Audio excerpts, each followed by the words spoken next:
What's happening, everybody? On today's show, we're going to go around the conference as quarterback battles around the SEC heating up, including at Ole Miss.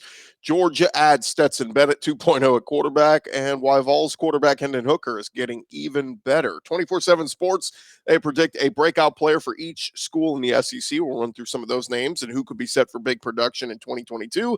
And Buzz Williams and A&M basketball, their magical run through the NIT comes to an end. Can South Carolina women get it done tonight? Locked on SEC starts right now.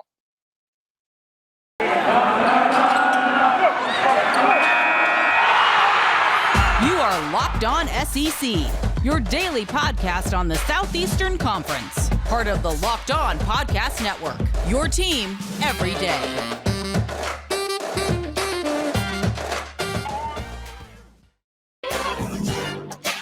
And what is happening, everybody? Welcome into Locked On SEC. Great to have you guys along. I'm Chris Gordy. Thanks for making Locked On SEC your first listen every day. Remember, Locked On SEC, free and available on all platforms, including YouTube and at LockedOnSEC.com. Let's jump into it. Let's go around the conference. Boots out to the right. Takes the handoff. What a catch! Around the conference. And we start over at Ole Miss as Jaxson Dart, quarterback over at Ole Miss, transferring in from USC. A lot of people expect him to be the Rebels' Week 1 starter. Luke Altmeyer also competing for the job. On Thursday, Dart spoke with the media for the first time, talked about his relationship with Altmeyer, saying they're friends. He said, look, Luke's a great kid. I remember one of my first days coming in, we were throwing in the indoor facility with some of the receivers, and he was the first guy to come over and shake my hand. He's a great kid, and I could tell he was raised very well. We are friends. He said, look, I'm in the same position I was in when I first got to USC. We obviously have the same goals in mind. It's competition. It breeds the best out of both of us. It's going to push us and help us become better players. Certainly going to be a good quarterback competition to watch at Ole Miss. But, of course, a lot of people think Jaxson Dart has the upper hand there. Over at Florida, Billy Napier, some unfortunate news about a Florida tight end, Gage Wilcox, who is a 2021 signee, apparently suffered a career-ending injury. Napier made the announcement at his press conference Thursday, did not detail the injury. He said, look, he's injured. It's going to be season or really career-ending for him. Very unfortunate for Gage, but certainly while he was here for us, he did a fantastic job. It is tough. He was a 4-star prospect in 2021 out of the Tampa area. In addition to Wilcox, the Gators have been without 2 other scholarship tight ends. Redshirt freshman Nick Elksness, he's out with a broken scapula, and sophomore Jonathan Odom out with a torn labrum. So it's been a lot of banged upness at the tight end spot. But with those injuries, Billy Napier's staff moving a couple defensive players to the position. He praised redshirt senior Dante Zanders, who spent the last 2 seasons playing D-line. He has moved back to tight end. Napier also told reporters Griffin McDowell, a redshirt senior former offensive lineman turned D lineman and a long snapper, that he caught passes in Thursday's practice. So they're just looking for warm bodies at this point to play tight end. Meanwhile, over at Georgia, of course, JT Daniels in the transfer portal. He has officially set a visit to West Virginia for the week of April 9th. This will be his 3rd official visit of the spring. JT Daniels has already been to Missouri and Oregon State. He will decide the next few weeks where he will go. But some people at Missouri thought JT Daniels could end up there. Some thought Oregon State. Now I'm sure West Virginia fans optimistic he'll end up there. But JT Daniels certainly taking his time to decide where he will end up next after coming from USC, then to Georgia, now on his way elsewhere. Speaking of Georgia, former offensive lineman Owen Condon found his new home after 4 seasons at Georgia. He announced he is continuing his football career over at SMU. This past season, he contributed, appearing in 14 of the 15 games as a reserve offensive lineman. See if he can end up over at SMU and starting there. Stetson Bennett walked on at Georgia back in 2017. Of course, we know how this one has played out. Won the national championship last year, coming back for one more year to do it again. And on Thursday, his brother, Luke Henry Bennett, announced on Twitter he is joining the program as a preferred walk-on. Stetson back at Georgia for this season. He will get to work with his little brother for 1 year more out of his eligibility. We'll see maybe down the road Luke Henry Bennett can follow in the footsteps of Stetson and lead Georgia to a championship one day. Over at Tennessee, their quarterbacks coach Joey Halsley, he has a second year to work with Hendon Hooker. Hooker being thrown around as a Heisman dark horse in some circles and has plenty of talent. On Wednesday, Halsley explained where Hooker has improved this offseason, noting his ability to make second, third reads on plays, understanding defenses better. Of course, Hooker threw for almost 3,000 yards, 31 touchdowns last year with just 3 interceptions. Halsley thinks he can get even better. And if Hooker does get better, keeping those interceptions low, man, Tennessee is going to find themselves in a really good spot in year 2 under Josh Heupel. So if you're a Vols fan, something to get excited about. Of course, Hooker's got the running ability as well. 620 yards, 5 TDs as a runner last year. He is great dual threat, can do it all. Some news over at Vanderbilt. Ethan Crisp, a 3-star linebacker out of the Nashville area. He announced his commitment to Vanderbilt. Clark Lee's Vanderbilt program offered him back in April of last year. He had 17 more offers, including Auburn, Florida, Kentucky, Missouri, Ole Miss, Tennessee. 6'3", 205 pounds. He's the number 19 prospect out of Tennessee, number 45 linebacker in the class of 2023. He will be going to Vanderbilt. In SEC Hoops news, Xavier's Jack Nunge banked in a hook shot in the lane with 3 seconds left last night to give Xavier a 73-72 win over Texas A&M in the NIT championship game. It was an exciting one in Madison Square Garden. Quentin Jackson led the Aggies with 23 points and 6 rebounds in a game that had 10 ties and 17 lead changes. Jackson hit 2 clutch free throws with under a minute to go to give the Aggies the lead, but Xavier took it back with 3 seconds to go, and Tyrese Radford took a shot as time expired that did not fall. And so the Aggies applaud them for a job well done this year after they narrowly missed the NCAA tournament. Texas A&M became one of the hottest teams in the country after losing 8 straight. That took them into the first week of February. They went on to win 12 of 14, losing the SEC championship game and then falling last night in the NIT championship. But Buzz Williams, certainly a great run for the Aggies. They should be applauded. Now, that is it for men's basketball in the SEC this year, as the Final Four will be this weekend. No SEC teams in that. But on the women's side of things, South Carolina, you are our only hope. The South Carolina women's basketball team, Dawn Staley, they will play tonight in the Final Four. They will take on Louisville, 6 p.m. Central, 7 Eastern on ESPN. If they win tonight, they'll take on the winner of UConn-Stanford. Also, yesterday was announced Aaliyah Boston from the Gamecocks. She was named the Associated Press Women's Basketball Player of the Year, so congrats to her. Some other SEC hoops news, Johan Traore, he is going to Auburn. He's a big 5-star talent that had originally committed to LSU, and then, of course, Will Wade was fired at LSU, so he reopened his commitment, and he is listed at 6'10", 225 pounds, 5-star player, top player in the state of Arizona, number 4 center in the country. In addition to Auburn and LSU, he had offers from 17 other schools. His composite score will make him the second highest rated commitment in the history of Auburn basketball behind Jabari Smith. So congrats to Bruce Pearl and the Auburn Tigers. Speaking of LSU, their guys continue to hit the transfer portal. Yesterday, Efton Reed, who was a 5-star player in the class of 2021, as well as sophomore guard Eric Gaines. Both of those guys hit the portal. So that's now 9 players from LSU to enter the transfer portal so far this offseason. They did get some good news, though. New head coach Matt McMahon, yesterday, one of his commitments to Murray State, Cornelius Williams, he flipped his commitment to LSU and said, I am blessed to say I've committed to LSU to continue my academic and basketball career. He backed off his pledge from Murray State, and now he'll be heading to LSU. So some good news there. Meanwhile, Trevon Brazile, he was a former Missouri player. He announced yesterday he is heading to Arkansas. Will join Eric Musselman's crew.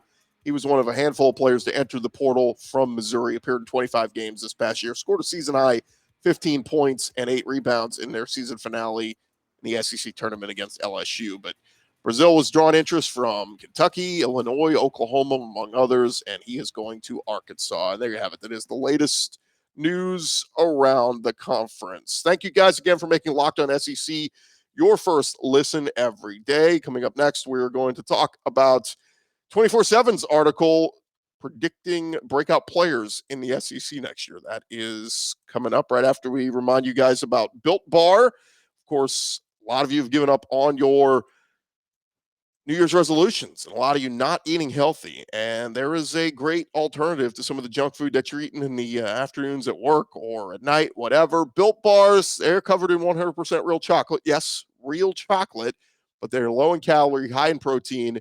Replace your candy bars with these. They are better. Typical candy bar can be anywhere from 200 to 300 calories. Go to Built.com. You will see all of the stats on their macros chart. Most Built Bars contain 130 calories, 4 grams sugar, 4 grams net carbs, 17 grams of protein packed in there, and tons of delicious flavors from the mint brownie to the coconut almond. Go check them out right now, Built.com. There's something for everybody. When you find something you like, use our promo code LOCK15. That's going to get you 15% off your order. Use the promo code LOCK15 and get 15% off over at Built.com.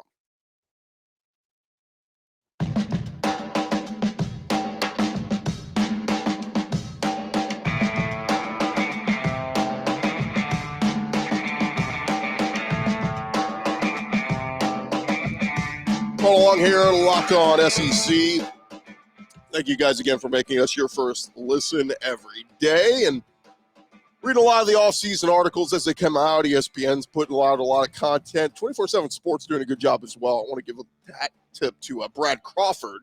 He's been putting out some good content this offseason. And earlier this week, 24/7 Sports, they put out their top 25, and we discussed that. Then Brad Crawford put out SEC football predicting every team's breakout player for the 2022 season. I just figured we would run through some of these and decide for ourselves if we think this is a good pick for a breakout player for each team. Again, predicting breakout players, especially in March, April, a little tough sometimes because you don't really know what to expect, especially from some newcomers.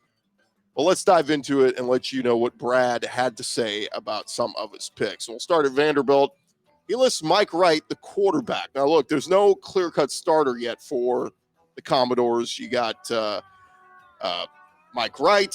Of course, Ken Seals is on his way out, or Ken Seals is there as well. So we don't know who's going to win the job. They could split snaps early on, but they alternated at quarterback to begin Vanderbilt's scrimmage last weekend. Made some nice throws. Of course, Ken Seals, former friend of the show, joined us on the podcast a few weeks ago. But he says essentially Vanderbilt's coaching staff has seen what Ken Seals can do already with the lion's share of reps. Now it might be time to see what Mike Wright can do as kind of the majority time starter. So Mike Wright is picked as a potential breakout player in the SEC this year for Vanderbilt. For Mississippi State, look, kind of a boring pick, but kicker, Massimo Biscardi. He said, you have not heard this name yet, but you will this season. He was signed out of the transfer portal from Coastal Carolina, looking to help solve Mississippi State's kicking woes from last season, where the Bulldogs lost 3 games by 3 points or fewer. A good kicker can solve all those problems. Biscardi made 46 of 57 field goal attempts during his tenure with the Chanticleers. So, look, not the sexiest signing, but one that Mike Leach needs, especially if Will Rogers is going to be putting up a lot of yardage and touchdowns. Cannot be losing games because you don't have reliable field goal kicking. Next up at Ole Miss, he's got Zach Evans, the running back. Says the Rebels will feature several new faces on offense this year, with Lane Kiffin hitting up that transfer portal. And one of them, the TCU transfer running back, very anxious to get on the field. 2 seasons at TCU, Zach Evans had more than 1,200 yards of total offense, scored 10 touchdowns. And now he gets to work with potentially quarterback Jaxson Dart coming from USC. Ole Miss does replace its top 3 leading rushers with a couple of transfers, and Evans seems to be the most notable. Over at Missouri, big-time true freshman coming in, and Luther Burden. You know, he was making plays left and right in Mizzou's spring practices and then made a nice catch in the spring game.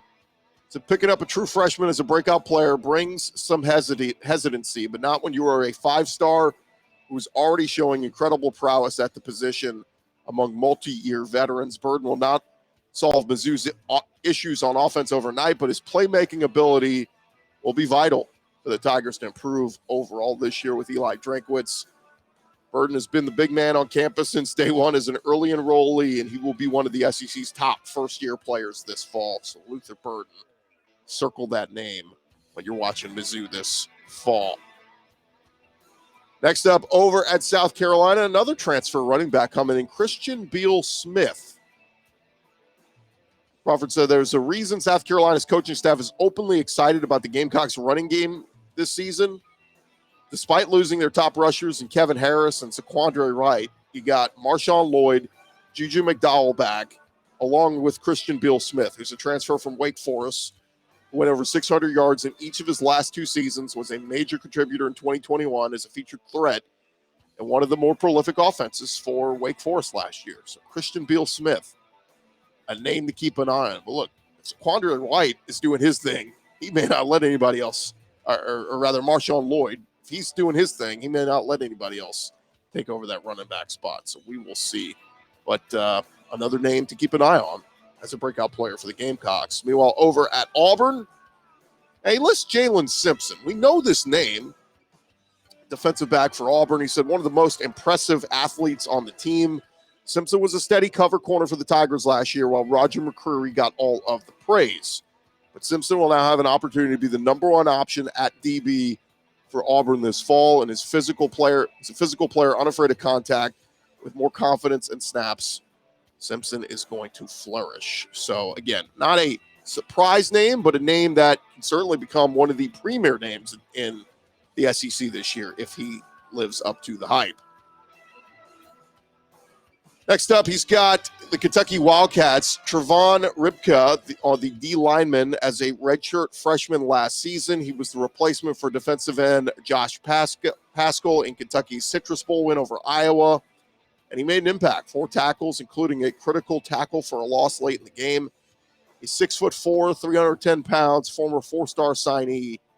Set to see extensive time played and an extensive role this season on a defensive front, replacing some key contributors. So keep an eye on him.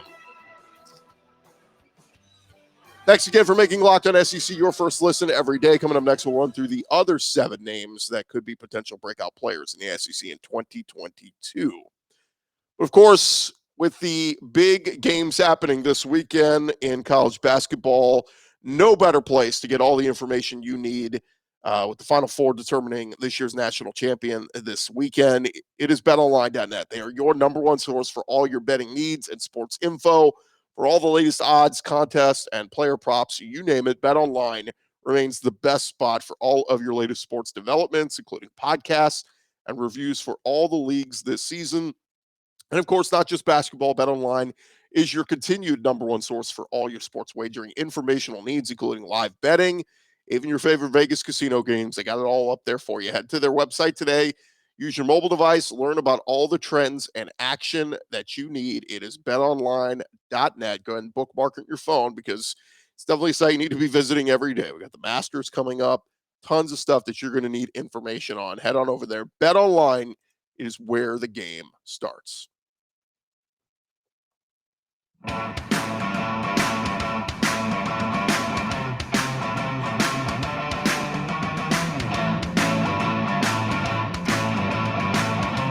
Continue on here at Locked On SEC, and let's jump right back into it with our rest of our potential breakout players. Brad Crawford from 24/7 Sports. Give you some names to keep an eye on across the SEC.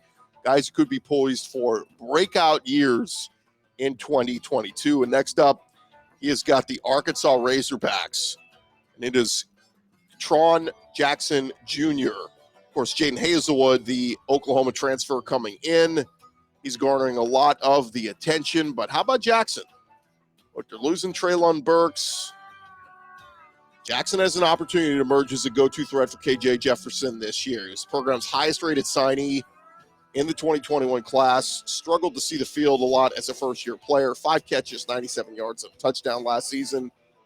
Would expect those numbers to substantially grow as he grows with KJ Jefferson in the passing game. Hazelwood will draw the number 1 DBs most of the time, but Jaxson Jr., big opportunity this season to be a breakout player for Arkansas. Over at Florida, this is kind of obvious, but Anthony Richardson at quarterback. Crawford says, kind of feels like cheating considering Richardson's flashes of stardom we saw last year, but with Emory Jones on his way out, you got Ohio State transfer Jack Miller coming in. But this is Richardson's offense. Look, he has looked the sharpest among Florida options so far this spring. Completed 38 of 64 passes for almost 600 yards and 7 touchdowns as a redshirt freshman last year. But most notable, it's what he does on the ground. I mean, 400 yards rushing, 3 touchdowns in just 8 games. Anthony Richardson, a chance to be the breakout player and the next star quarterback at Florida. It's been a while since they've had that. What, Tim Tebow? Been a while. But we will see Anthony Richardson if he can break out this year in the SEC as a star player. Over at Texas A&M, but Shamar Turner, former 5-star and big signing of Texas A&M's 2021 signing class. Can he handle that pivotal role along the Aggies' often rotating defensive front? And can he put on a show with all the talent that's going to be surrounding him? 7 games as a freshman, Turner managed 14 total tackles, 2 tackles for a loss, 1.5 sacks. Appeared to get comfortable once they got into SEC play and the season went along. If Shamar Turner is impactful this fall at the level at which he's capable, Texas A&M's defense is going to be one of the best in the nation. Next up, Tennessee, the Volunteers. Potential breakout player for them, wide receiver Jalen Hyatt. He's a South Carolina native. Was not the featured target many assumed he would be last year, but that changes this fall with Javonte Payton and Velus Jones no longer there. And the Josh Heupel explosive offense, always looking for weapons. Jalen Hyatt could be that guy. Hendon Hooker is going to be looking for big play help on the outside. That is what Hyatt can provide. He's a player with enough talent to average 14 yards per catch or so, with enough targets down the field in the passing game. I like that pick. I think Jalen Hyatt's going to have a monster year for the Vols.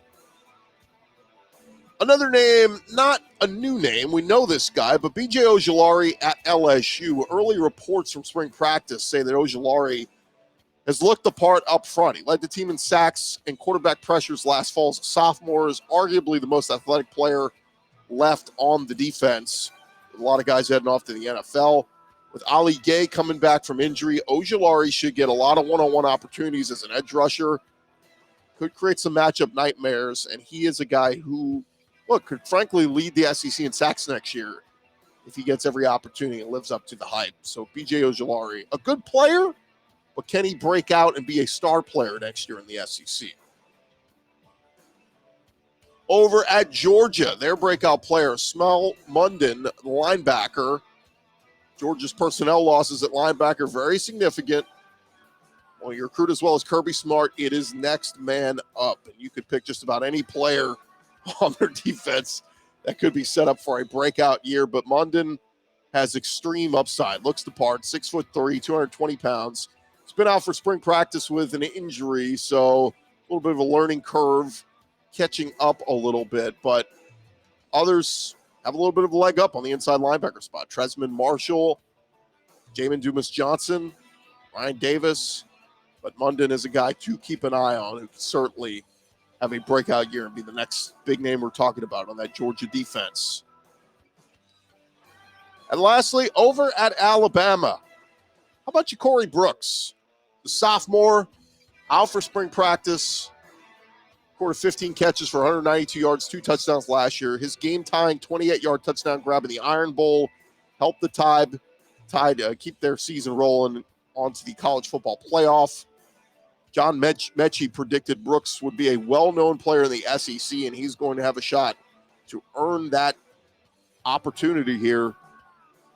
Alongside Georgia transfer Jermaine Burton, Jai Hall, JoJo Earl, Trayshawn Holden. It's a loaded wide receiver room. But, man, they are looking for some of these unprovens to be proven. If you remember the national championship game, a lot of drops. Ja'Cory Brooks was one of those. Can he be that next steady hand there to replace Jameson Williams and John Mechie? I mean, look, you got a Heisman Trophy winner, a quarterback throwing you the football. Just catch it. Bryce Young going to make it easy for you. But Ja'Cory Brooks, a name to watch that could certainly be a breakout player for Alabama. And let's be real. It's not that hard to be a breakout player at Alabama. Come in with some talent, do what you got to do, learn your playbook, listen to what the coaches tell you. You'll be fine. Get drafted very high. That is just about going to do it for this edition of Locked On SEC. Thank you guys again for making Locked On SEC your first listen every day.